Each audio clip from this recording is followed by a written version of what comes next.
これが最後の月牙伝承だ。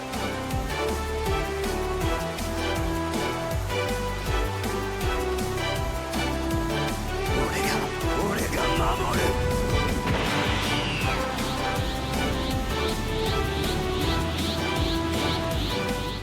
Salut à tous, bienvenue aujourd'hui pour un nouveau sujet. Aujourd'hui ça ne concernera ni un jeu, ni un gameplay, ni quoi que ce soit, non. Aujourd'hui on va causer un peu matos puisque nous avons rendez-vous avec le test du Sound Blaster G3 de chez Creative Labs. En effet j'ai été contacté donc il y a quelques jours maintenant directement par Creative Labs pour pouvoir recevoir à la maison directement le nouveau DAC, donc le Sound Blaster G3, procéder à son essai et ensuite vous proposer une review vis-à-vis justement de l'emploi, de l'usage de ce matériel. La vidéo aurait pu sortir en effet un petit peu plus tôt puisque là ça fait déjà quand même quelques jours que j'ai terminé toutes les phases de test relatives à ce boîtier.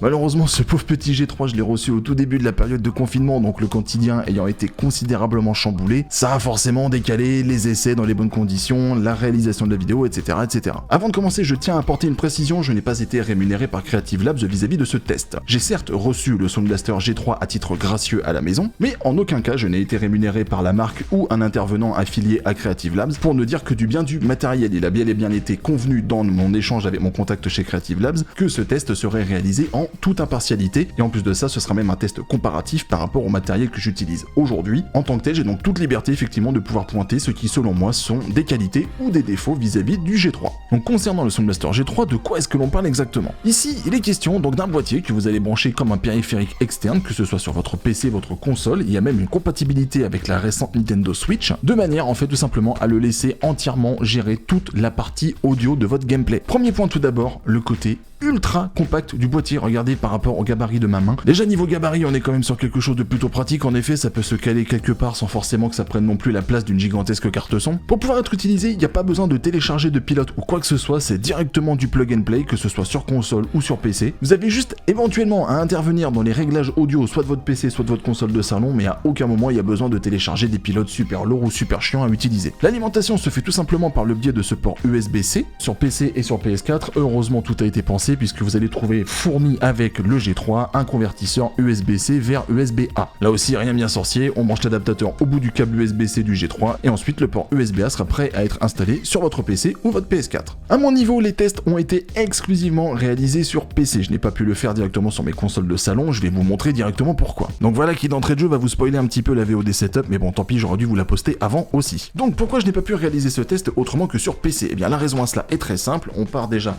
du micro donc qui est juste ici, comme je vous disais, donc le Shure SM7B, qui est donc un micro avec une prise XLR ici, prise XLR, qui arrive ensuite sur la table de mixage qui est là, donc la Yamaha MG10XU. Donc le micro n'étant pas un micro disposant d'une prise jack, je ne pouvais pas automatiquement brancher mon entrée son directement sur le G3. D'un autre côté, là où j'ai trouvé la possibilité de tester le G3 très intéressant, c'est que je dispose déjà d'un matériel similaire chez un concurrent que vous voyez ici, qui est donc l'Astro Mixamp. Astro Mixamp, Sound Blaster G3, en effet ça va être le même combat, c'est-à-dire qu'ils vont avoir à cœur tous les deux de réaliser des actions précises. Via la molette ici, vous réglez le son général qui arrive effectivement dans votre casque, et ensuite via la seconde molette, vous réglez avec plus ou moins d'intensité ce que vous souhaitez entendre le plus entre le son de votre jeu et le son des personnes que vous avez par exemple avec vous en vocal. Très pratique par exemple pour moi quand je suis en stream et que j'ai des gens sur Discord, qui a de la musique dans le fond, ça me permet justement de plus ou moins bien entendre la musique, le bruit du jeu ou les gens que j'ai en vocal. Donc tout simplement, le G3 je l'ai mis en lieu et place du Mixamp, il a remplacé le Mixamp pendant plusieurs jours. Déjà il suffit juste de voir un point, peut-être un peu bête pour certains, mais regardez,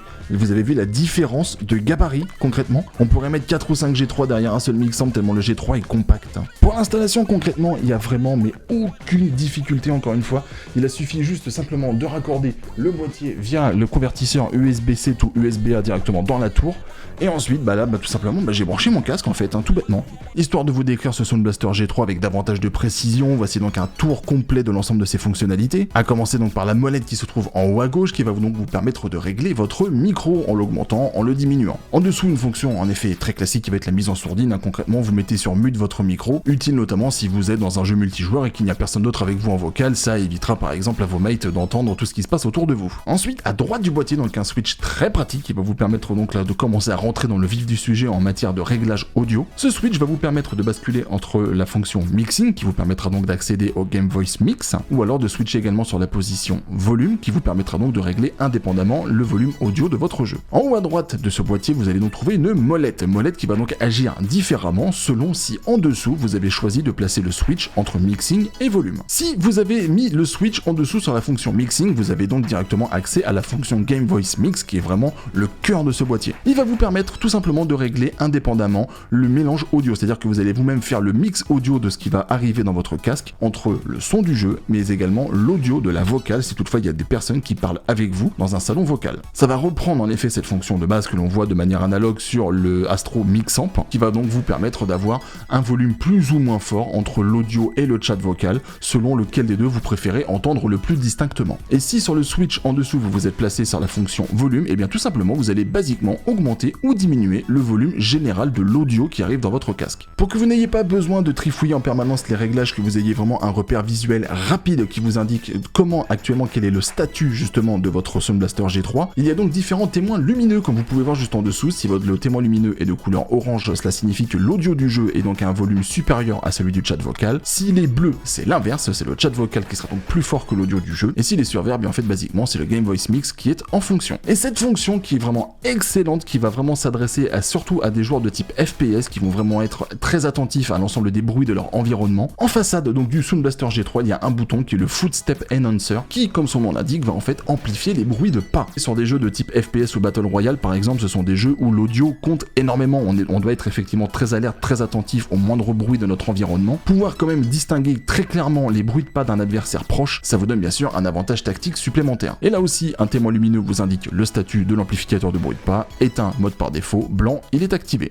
Et c'est là où clairement moi ce boîtier me bluffe, c'est d'avoir un tel concentré de autant de fonctions dans un boîtier si petit, si compact. Et le poids s'accorde bien sûr au gabarit, on est à peine sur une trentaine de grammes. Au travers de mon test, il y a juste eu un petit moment où je commençais à me dire que d'un point de vue organisation sur l'emplacement matériel, l'utilisation du G3 risquait d'être un petit peu compliquée. Puisque vous avez vu à l'instant, le Mixamp est vraiment à portée de main, j'ai juste à tendre la main et j'ai le Mixamp qui est directement sous ma main gauche. Cependant, étant donné que là, le G3 par rapport au port USB que j'ai de disponible, j'ai dû le brancher à l'arrière de ma tour, donc il faut vraiment que je me penche derrière la tour pour attraper le boîtier. Quand on est en pleine partie, c'est pas pratique. Et bien il s'avère que Creative Labs a absolument tout prévu dans ce genre de cas de figure. L'application mobile Sound Blaster commande. Il vous suffit d'un smartphone, vous téléchargez l'appli dessus, vous mettez tout simplement en liaison votre smartphone avec le G3 via une liaison Bluetooth, et ensuite vous en faites ce que vous voulez. Vous pouvez changer le volume de votre micro, vous pouvez même activer une fonction retour qui vous permet de vous entendre pour que vous puissiez mieux percevoir les réglages que vous venez de faire à l'instant sur votre micro. Vous pouvez personnaliser le Footstep Enhancer pour vraiment avoir une distinction bien correcte des bruits de pas. Vous pouvez également régler indépendamment chaque spectre de l'audio entre les aigus, les médiums, les graves, et aussi autres fonctions, certes très basiques, mais au moins très pratique à avoir sous la main, tout simplement pouvoir baisser ou monter le volume de ce qui arrive dans votre casque. En gros, l'appli mobile vous permet de gérer le G3 comme si vous l'aviez à portée de main, sauf que vous le faites directement depuis votre smartphone. Et autre fonctionnalité également très pratique de l'application vis-à-vis du G3, que je suis d'ailleurs moi-même en train de faire actuellement, vous pouvez tout simplement lancer la mise à jour du firmware directement depuis l'appli mobile. La liaison Bluetooth transfère directement les données vers le boîtier, et ça, vous avez l'information dès que vous allumez l'application. Concrètement, l'application mobile, au niveau des réglages, elle va direct au plus simple. Comme je vous le disais, vous pouvez régler indépendamment chaque spectre entre aigu, médium et grave. Mais si toutefois vous n'êtes pas très amateur ou connaisseur justement dans le domaine par rapport à de bons réglages dans ce style-là, vous avez une grosse quantité de presets déjà installés à l'intérieur. Des presets qui, évidemment, vont parler à beaucoup de monde puisque ce sont des profils musicaux dans un premier temps. Et si on descend un petit peu dans cette même liste, et bien là, on va retrouver directement non plus des presets par rapport à des styles de musique, mais par rapport à des noms de jeux précis. Donc là, attention, il y a vraiment une fonctionnalité derrière qui va vraiment ajuster en fonction de la typologie de jeu que vous êtes en train de faire. C'est pas simplement un argument marketing pour dire, regardez, aujourd'hui, notre boîtier, il va se régler vraiment de manière parfaite entre Dota et Call of Duty par exemple. À chaque fois, selon le preset que vous allez choisir, le but reste identique, c'est que vous puissiez profiter de la meilleure expérience audio possible selon le jeu que vous êtes en train de faire ou la catégorie de jeu auquel vous êtes en train de jouer. Donc dans mon cas, l'utilisation de l'appli mobile a quand même été très pratique, ça m'a évité évidemment une élongation du bras pour pouvoir aller chercher le G3 qui est branché derrière ma tour. Donc non, très bonne expérience vraiment pour ceux qui vraiment veulent faire l'investissement par rapport au G3. Vraiment l'appli mobile, elle est indispensable. Pour vous faire un petit tour quand même de ce qui pour moi représente les plus et les moins vis-à-vis du G3. Dans les plus, on va citer déjà, comme je l'ai dit à plusieurs reprises pendant la vidéo, justement un gabarit ultra compact, très pratique à pouvoir loger dans un setup. Ensuite, l'appli mobile, c'est loin d'être un gadget, elle a vraiment une utilité vraiment très intéressante pour ceux qui vont vouloir pousser un maximum leur expérience avec le G3. Ensuite, toutes les fonctions de mixing audio sont vraiment excellentes, entre la possibilité justement de pouvoir réaliser cette fonction analogue au Astro Mix Amp, de pouvoir régler la répartition sonore entre le volume du chat vocal et le volume de votre jeu, ou éventuellement de la musique que vous avez en background, sans oublier le Footstep Enhancer justement pour tous les amateurs de jeux type Battle Royale FPS, ça c'est vraiment extra. Ensuite, dans les points négatifs, le premier que je mettrai en avant, c'est malheureusement la très faible longueur du câble. Ce n'est pas un câble qui est démontable, c'est pas un câble que vous pouvez remplacer par un autre de catégorie similaire que vous auriez chez vous, c'est un câble qui est fixe, qui fait directement partie intégrante du bâti, donc vous êtes obligé de compiler avec ça finalement. Moi je vois par exemple dans mon cas, comme je vous disais au tout début, il fallait limite que je me fasse une élongation du bras pour pouvoir aller chercher le G3 qui était branché derrière la tour, alors que s'il avait été quand même un petit peu plus long, j'aurais pu le poser là directement à côté de la table de mixage en lieu et place du mix amp.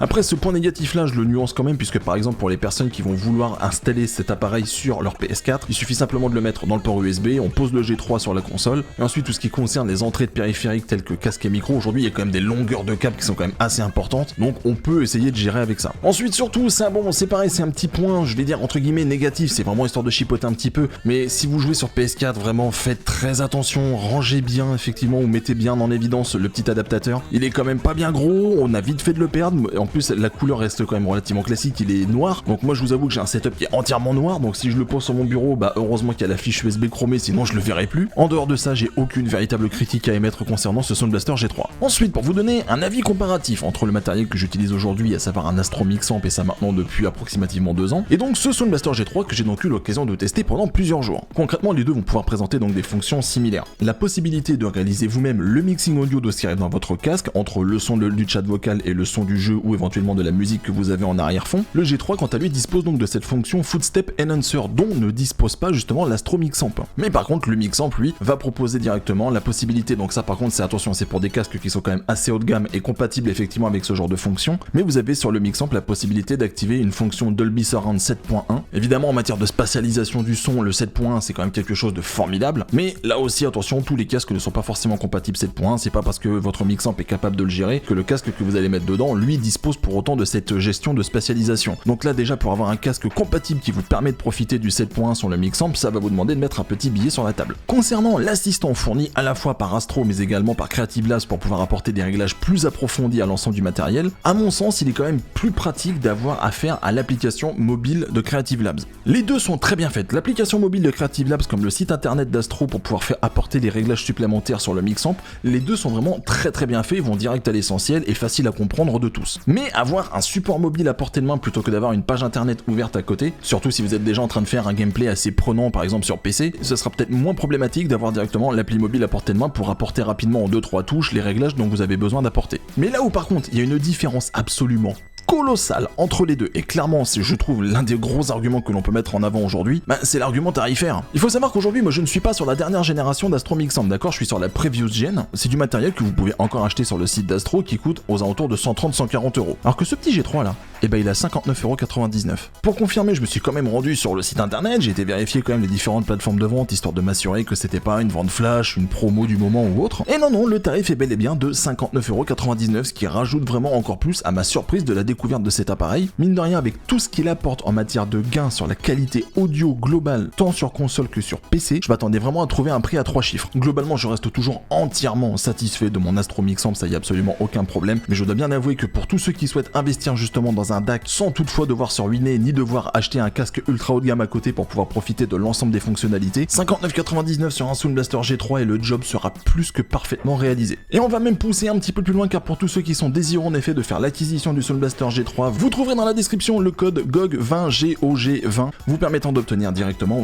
20% de remise sur le prix d'achat du boîtier, donc 20% sur les 59,99 € que vous venez de voir. Cette remise est valable sur le prix standard du G3 directement sur la boutique Creative Labs dont vous trouverez également le lien en description. Attention par contre, ce code promo a une durée limitée puisque vous ne pourrez en profiter que jusqu'au 30 avril. Ici s'achève la présentation / review du Creative Labs Sound Blaster G3. Comme d'hab, vous avez à votre disposition le champ commentaire sous la VOD, n'hésitez pas bien sûr à vous exprimer par rapport à tout ce que vous venez de voir et d'entendre. Et pour tous ceux qui sont actuellement possesseurs justement d'un DAC ou matériel similaire au niveau de la gestion du son, n'hésitez pas bien sûr à partager également votre expérience en commentaire sous la VOD. Quelle est votre expérience et votre ressenti vis-à-vis de ce matériel, le constat que vous en faites après son utilisation? N'hésitez pas bien sûr, exprimez-vous, faites-vous plaisir. Un grand merci à tous d'avoir choisi de suivre ce sujet et un grand merci également à Creative Labs de m'avoir envoyé directement le G3 à la maison et de m'avoir permis de réaliser justement à quel point des alternatives formidables peuvent exister aujourd'hui sur le marché. Une excellente journée à vous, portez-vous bien et à très bientôt pour la suite. Des bisous, ciao.